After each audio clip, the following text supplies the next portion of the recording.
Hello everyone, this is Isidore, and today I'll be discussing the different basic lords available to the Greenskins. I'll discuss both the campaign application of these lords and how they perform in the multiplayer, so you can get a feel for which lords work best for you. The Night Goblin Warboss is the cheapest lord available to the Greenskins.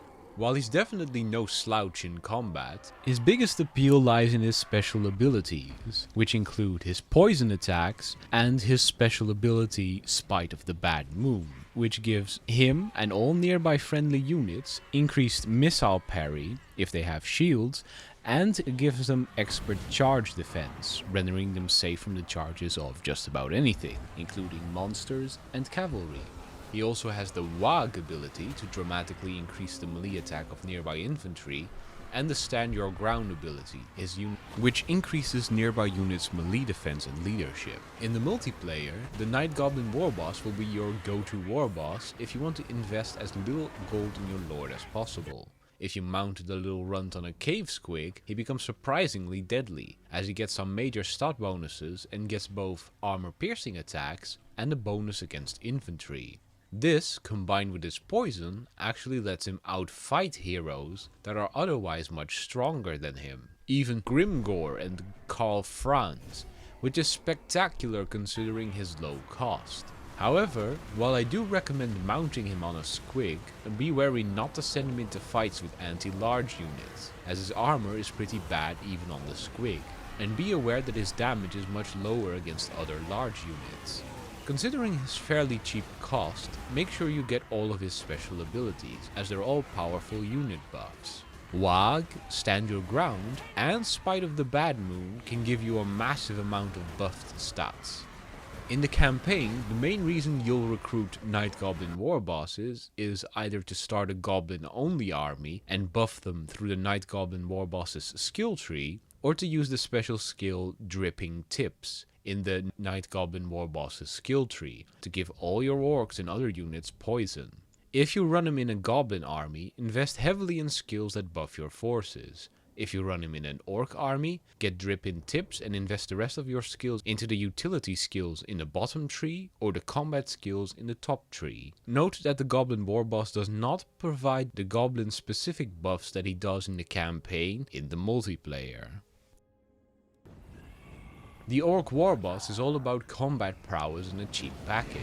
If you want a lord who can get stuck in combat and come out on top, he's a fairly good choice, though regardless of if you play the single player or the multiplayer, if you're getting the Warboss, you most likely want him on a Wyvern. On a Wyvern, he becomes dramatically more dangerous, getting more health, more damage, he causes terror and can fly over obstacles to attack the enemy where they are most vulnerable.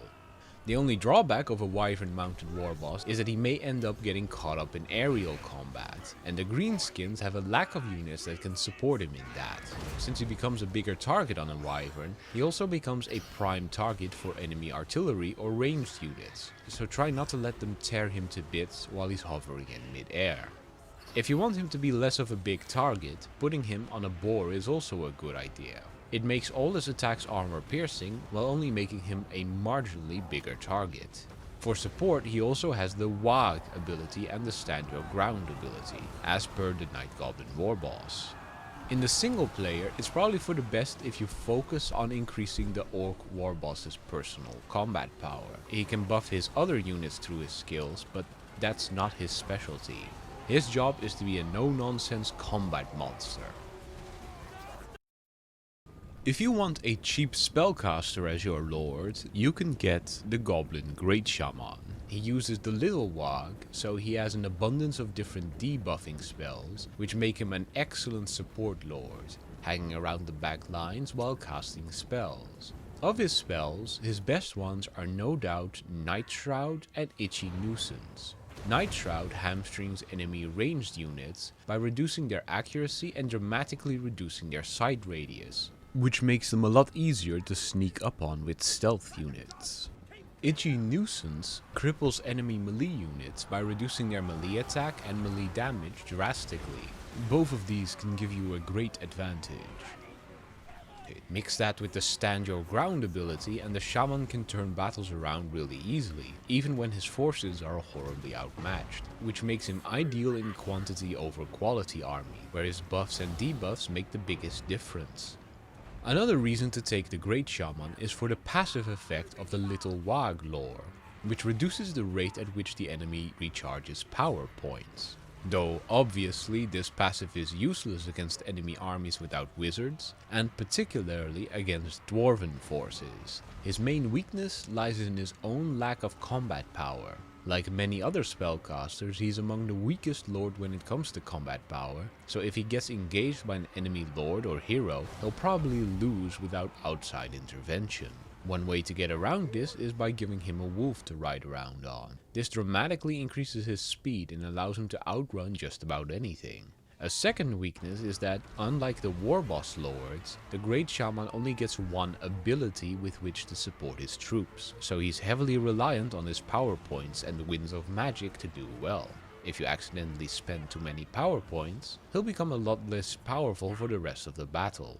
In the multiplayer, the Great Shaman has a ton of options you can get for varying amounts of gold. Pick only the spells that you plan on using, otherwise they're a waste of gold. For almost 200 gold you can buy the Skull Wand of Kaloth as a special piece of equipment for the Great Shaman. This gives him a self buff that increases his damage for a few seconds. In my opinion, it's not really worth it since he's not meant to get stuck in to begin with. In the campaign, you pick the Great Shaman for the same reasons as you would pick him in the multiplayer. You pick him to support your forces first and foremost, and he does well in both goblin armies and orc armies. Once you start skilling him up, focus on getting him some of his better spells first, then get him some army buffs from the center skill tree. That's it for the basic lords of the Greenskins. If you liked this video, be sure to like and subscribe to my YouTube channel. And if you'd like to see more content like this being made, please visit my Patreon. Thank you for watching and good luck on the battlefield.